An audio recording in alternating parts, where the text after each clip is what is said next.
Yo, yo, yo, what's up, everybody? Thank you for tuning in to yet again another fantastic indie creator interview. It's your Cape Crusader Cody, and we're keeping it geekly with our new guest, Danny Baram. We're here to break down Halloween Town issues 1, 2, and 3. And man, I was talking backstage with you. I loved each and every single one of these issues. Danny, this was awesome. Thank you so much. Before we dive into the comic side of things, let's begin with who you are and how you got into creating comics.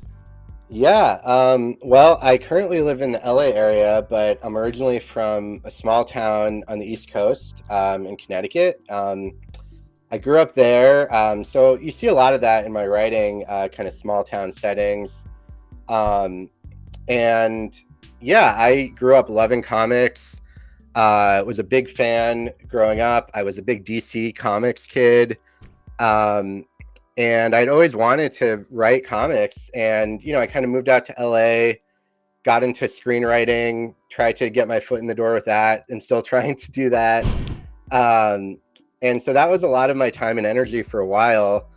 But although that whole time I thought in the back of my mind I'd love to do a comic book, and I had this pilot script that I'd written called Halloween Team. And, I submitted it to contests, tried to get it out there, the usual kind of stuff that you do. And I really liked it. And I was frustrated when it wasn't seeming to get a lot of traction. And so I thought, you know what, this could be the one that I finally do this and turn this into a comic book. And I decided to go for it.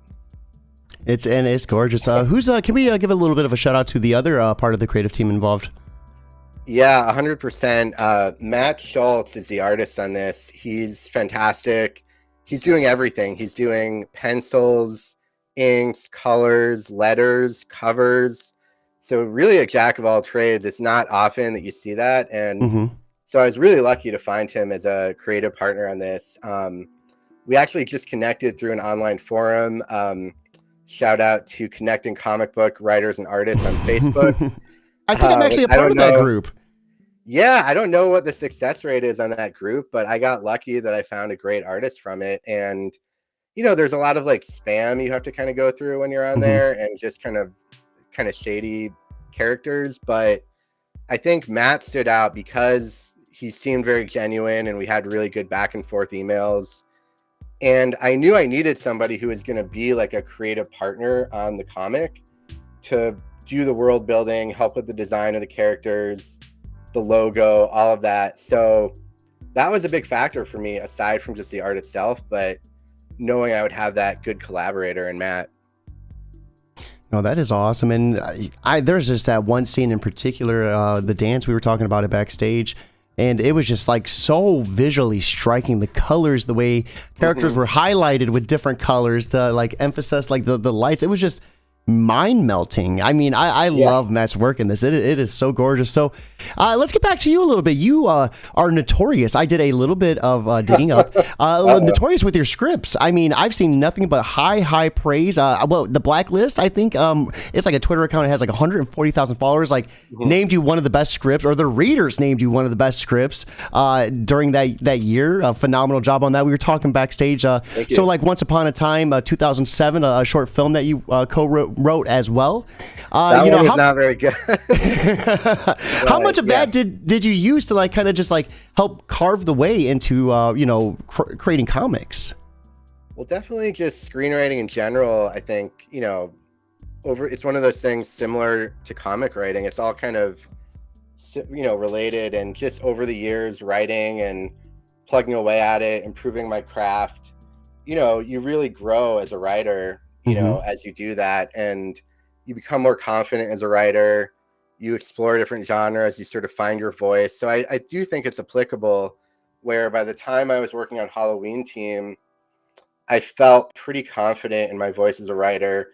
Actually, before I wrote the Halloween Team pilot, I had written a script called Alt Alex that was also a TV pilot. And that was really, for me, kind of a breakout moment where it combined a lot of things I loved, a lot of the genres I love. It was a combination of sort of comedy, adventure, sci-fi, and it got the best response I had ever had from a script.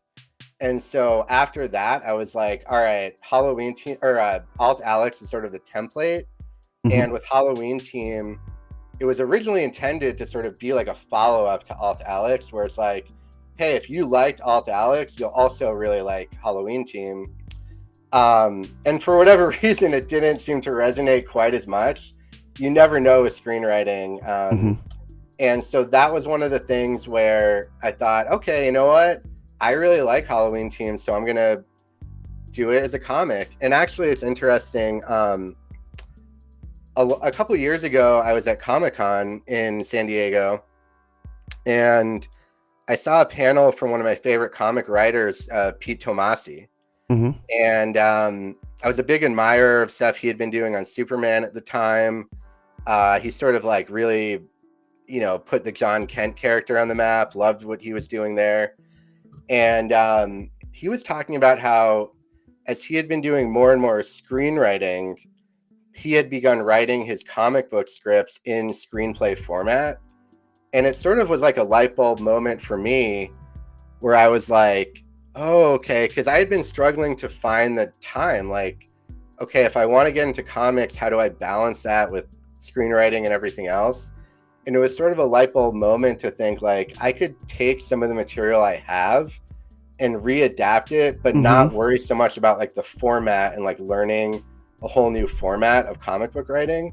And I found that like Matt Schultz, the artist, is pretty receptive to it, to get scripts in screenplay format. You know, it doesn't seem like, I'm sure every artist has different thoughts on it, but like, it seems like people are relatively open to getting scripts in that format, which for me was huge because it meant I could work in a format I was very comfortable with already.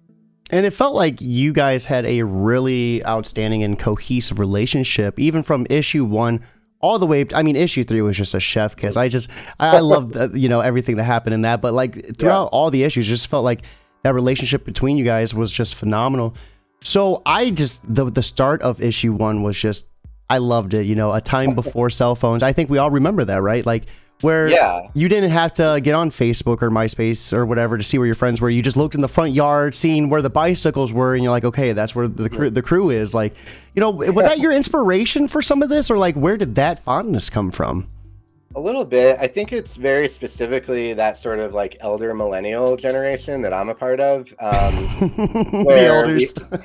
We're sort of that unique position of, you know, we grew up right before, you know, cell phones and, you know, the internet, and then quickly kind of in our teenage years or whatever, all of a sudden you had the internet and you had all this new technology, but we kind of remember that time before too.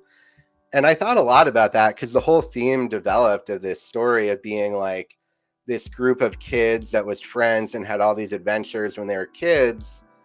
And now they're adults and it's like they're in a different world and they've gone their separate ways and lead different lives. And so the more I started thinking about that, the more I thought about not just like their relationships, but also the differences in like, what was it like in my childhood versus now? Yeah. And it is one of those things when I talk to people that are younger, you know, describing things from my childhood, I'm now at that point where it sounds like I'm talking about the Stone Age, you know?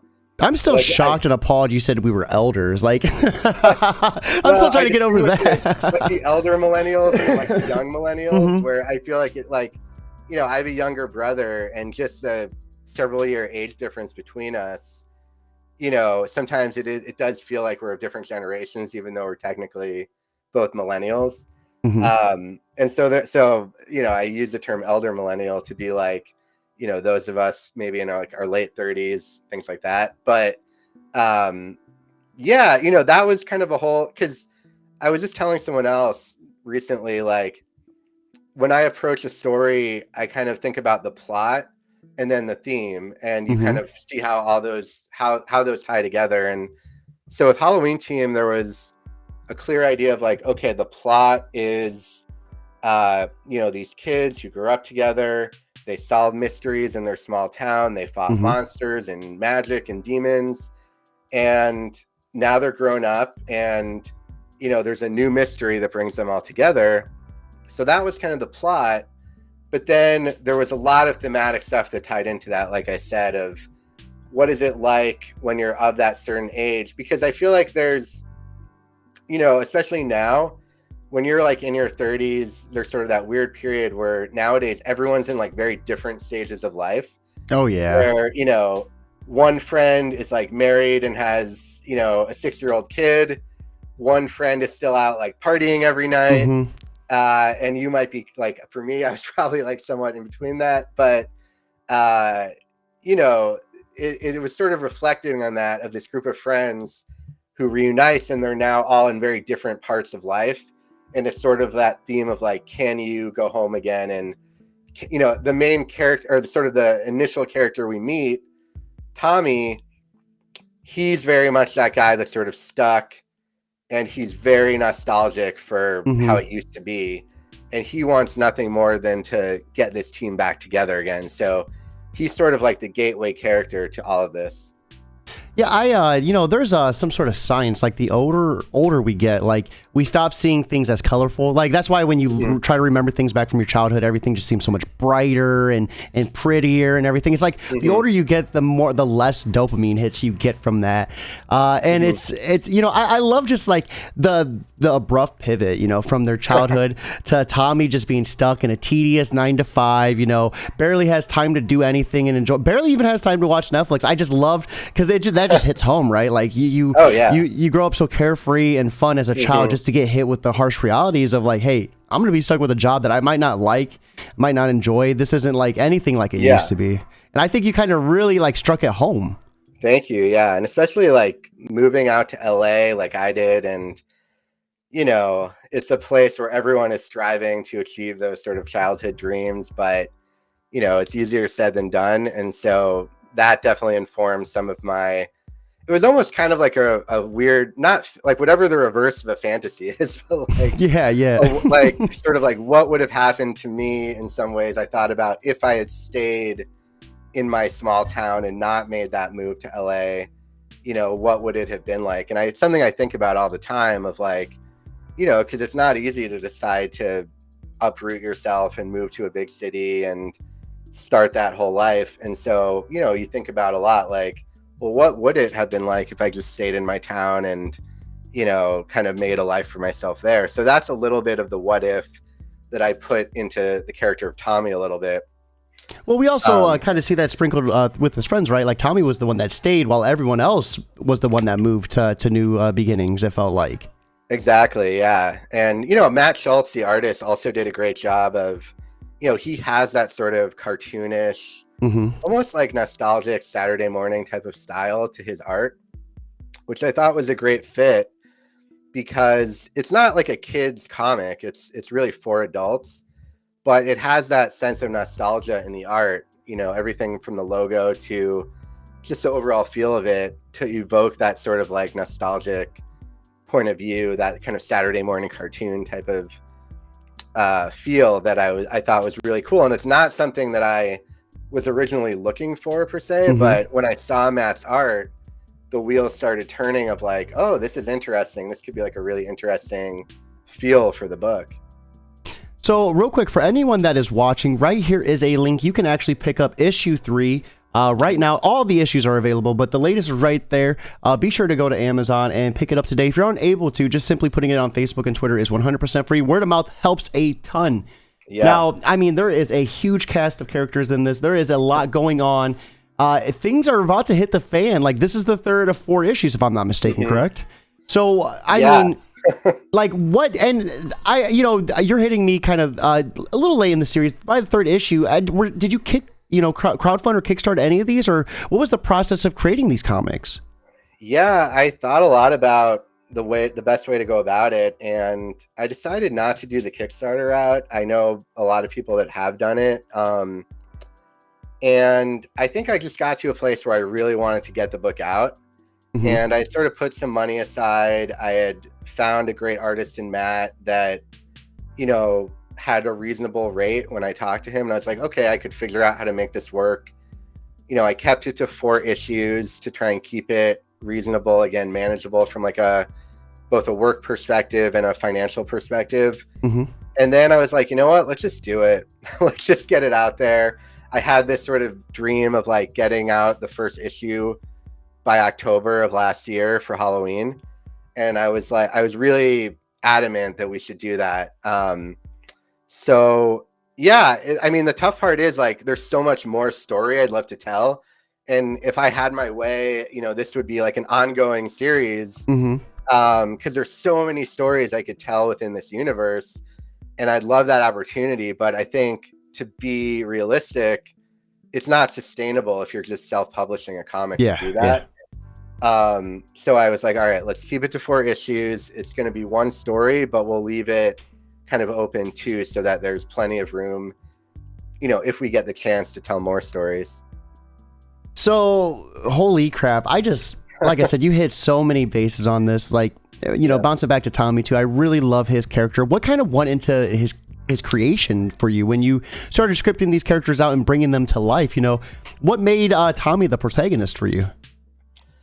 Well, this one, I think I'd written a few things in a row before this where I had protagonists that were very different from myself. Mm-hmm. and I kind of came back to this one, and I was like, you know what? It'd be fun to do a character that was a little more putting myself into it. So, I say that it's not me. There's a lot that's different about Tommy, but I probably put more of myself into this character than I had in a lot of others that I've written.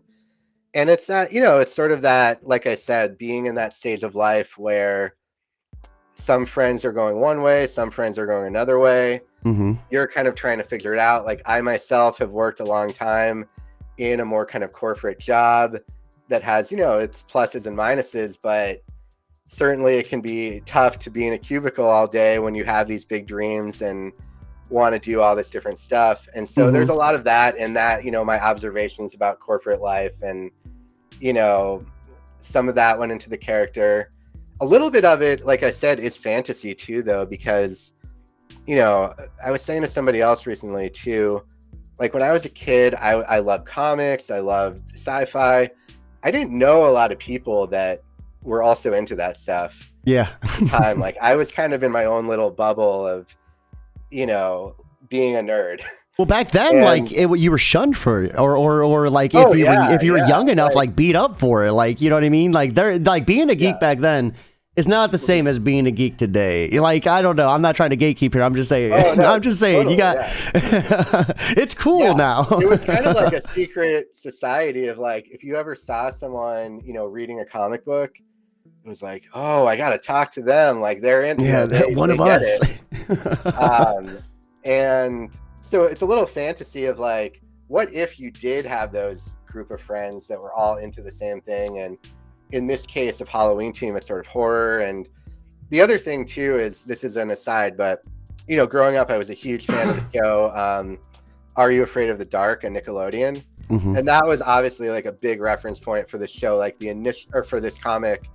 Some of the initial thought behind the premise was, what would happen to those kids from Are You Afraid of the Dark when they grew up? Yeah, that's a good point. Yeah, because I love that show, and they had, the Midnight Society, and they gathered around the campfire every night or every weekend or whatever to tell scary stories. Mm-hmm. And that was sort of my starting point. And then, of course, I took it one step further and was like, well, what if instead of just scary stories, they actually, like, solved mysteries and, fought monsters and all that when they were kids? And then took it one step further and said, okay, what happens to them when they grow up? Because, man, if I had been part of, like, the Midnight Society when I was 12 or whatever, being in my 30s, I would just all I would still be a part of it, right? Like, hey, well, when I was in the Midnight Society, and so I was thinking, like, man, what was it like to have been part of something so special, and then grow up? And so that was a big impetus for the series. Oh, that is awesome. So, Danny, I mean, we've done a whole lot of talking about issues 1, 2, and 3. Issue 4, when can we expect that to drop? And is there anything you can tell us, what to expect from it?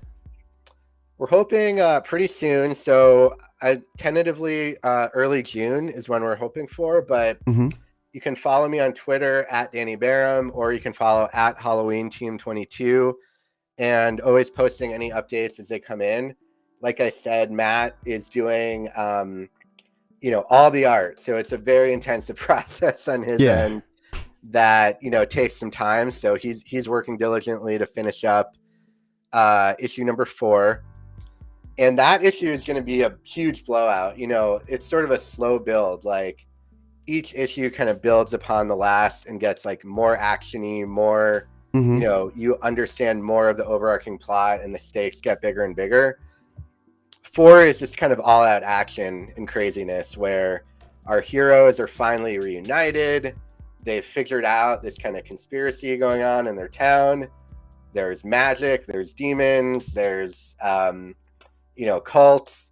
And it's issue 4 is really the blowout of Halloween Team is back. They're fighting against this evil cult. And a lot happens in that issue. And there's a pretty big revelation too, because going back to the first issue, you sort of meet this mysterious character, Laura, who Tommy goes on a date with. And she doesn't return in issues 2 or 3. So there's sort of this mystery the whole time of like, wait, what was her deal? How does she tie into all this story? And you finally find that out in issue number 4. And it all kind of interrelates. It feels like there's kind of 2 or 3 parallel stories for most of the series, but by the end, you kind of, without spoiling anything, it all sort of ties together into one story. So you'll see that play out in issue number 4. Sounds like all hell is about to break loose, if you know what I mean. Yes, literally. So any other projects outside of this series, or is this kind of like what you're focused on for this year? And once again, everyone that is watching, right there is the link for issue 3. Be sure to check it out and share it with your friends. Word of mouth is 100% free. Yeah, no, thank you. For comics, this is really my focus right now. I really want to get the word out about Halloween Team. It's hard to do it because, indie comics, there's a lot of them, but there's not a ton of great, outlets that are covering them. So I thank you again so much for what you're doing. And it's tough, man. Like we're up on Comixology and Amazon, and there's not a lot of curation on those sites to point people in the direction of, new indie comics. So it's just like you said, word of mouth. So really my goal as a, comics writer is to use this as kind of a calling card and to get people excited and to use this to hopefully do more comics and more Halloween Team. So that's really the goal now. I have a lot of other, stuff in the screenwriting world I'm working on. I have a feature script that's optioned right now by a producer that. Oh, congratulations. Thank you. Yeah, I'm hoping I can have more news about that soon. And just always continuing to write. I mean, that's a whole other, episode. It's just about screenwriting and the challenges there. But, look out for my stuff. And if there are other screenwriters out there, always happy to exchange scripts, stuff like that. So feel free to always reach out.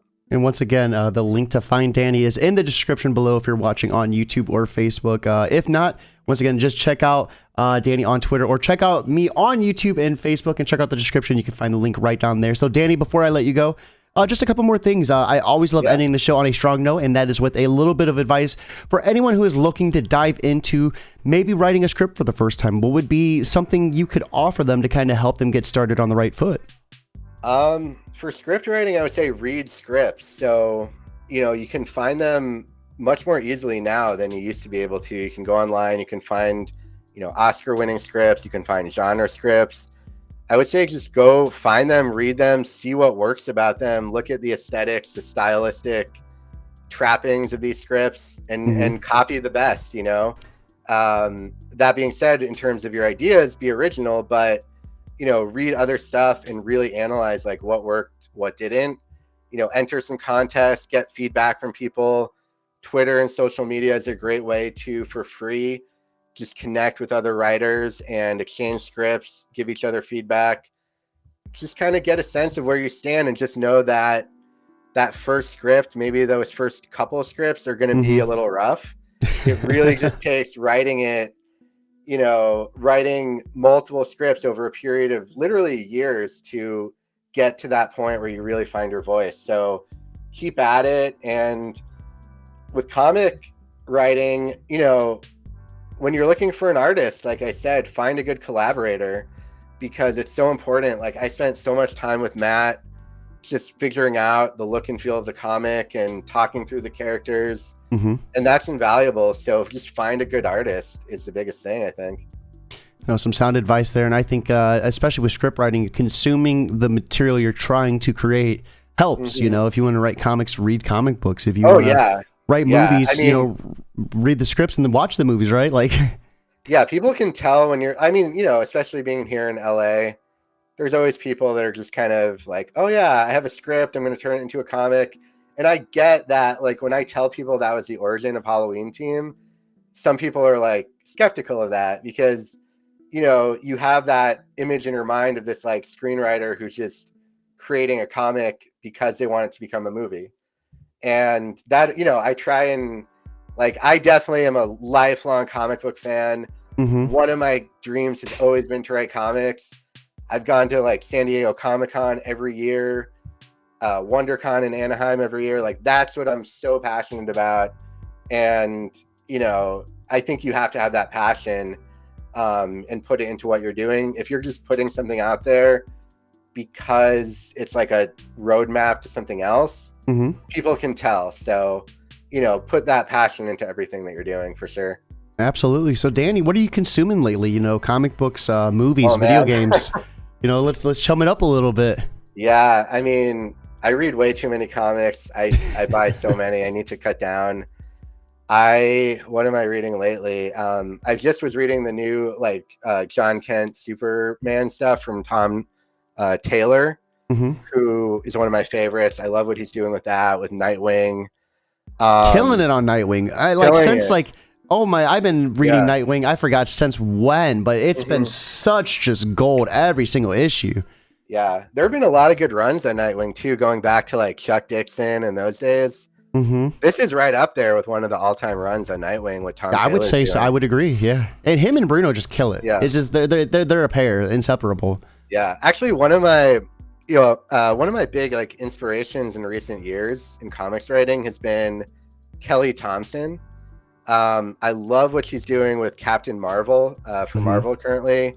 She did a great run on Black Widow recently too, and I feel like we have very similar. Like, I'd love to talk to her someday because I feel like we have very similar writing styles. Like, I love putting a lot of humor and like banter in my writing, and she's so good at that. She's like the master of banter. So she's always a big favorite of mine. Brian K. Vaughan, of course. Saga is one of my favorites that I look forward to. Really happy that that's back from hiatus. You know, he's one of those people, Brian K. Vaughan, if his name is on it, I will buy the comic instantly. So I'm still like a DC nerd at heart, so I buy a lot of DC stuff. You know, I love the current run on Batman that Chip Zdarsky is doing. I was about to say, which Batman? They usually have like 4 or 5 running at a time now. Yeah. Batman, like, there's been a lot of good runs in modern years. Like, James Tynion was doing great stuff. Now Chip Zdarsky. So I'm really enjoying that too. I really liked the John Ridley I Am Batman, where it was Jace Fox. John Ridley, I'm a big fan of. I love how he's doing all these comics recently. He's such a good writer. Like, I Am Batman by him has been great. He did that, like, The Other History of the DC Universe last year. That was like a modern masterpiece. That was so good. Yeah, that is awesome. Yeah. I have been getting I am a video game guy. I've been getting back into Star Wars Jedi Fallen Order recently. The second one's about to come out. Because I want to catch up before the second one. BD1 right there. Oh, very nice. Very nice. I wish I had more time for games, but I have been playing some Jedi Fallen Order. I've also been going back and playing the newest Horizon or Forbidden West. That was pretty good too. Really like those games. And yeah, I wish I had more time for games because I do love a good video game. Yeah, so Dead Space just got a remake. So Bloodborne had one, and now Dead Space, where an indie game dev took the game, and I actually shared it on Twitch. So anyone who's watching, go on my Twitter. You can go find the link and download it for free. It's like 15 minutes long, but they took it, demade it to PlayStation 1. And it's like PlayStation 1 graphics, and it is phenomenal. I was so addicted to that. We actually just streamed that earlier today. I've actually never played Dead Space. I know there's like a lot of fans of that game. I heard that new remake is good, though. Phenomenal. Yeah. I'm a big Twitch streamer, so a lot of content creation. When new games drop, I'm usually streaming them like out That's awesome. after hours, after interviewing. A little bit, not so PG rated, a little bit more, darker language there, darker humor, just, but hey guys, if you like that type of content, AAA gaming, check me out on Job for Cody as well. But Danny, this has been an awesome chat. Thank you so much. Everyone watching, right here is the link for issue 3. Be sure to check this out. And once again, in June, you can expect issue 4. As long as everything goes accordingly to plan. Exactly. This has been great. Thank you so much. Always happy to talk comics and excited to do what I can to promote Halloween Team. So, if you're a fan of things like Stranger Things, Buffy, I think you'll really like it. So check it out. Issues number 1 to 3 are out now on Comixology and Global Comics. And I definitely give it that geekly approval. So guys, be sure to hop on this link while you still can. With that being said, it is time for us to wrap up. I hope you all have a lovely Tuesday, but most importantly, keep it geekly.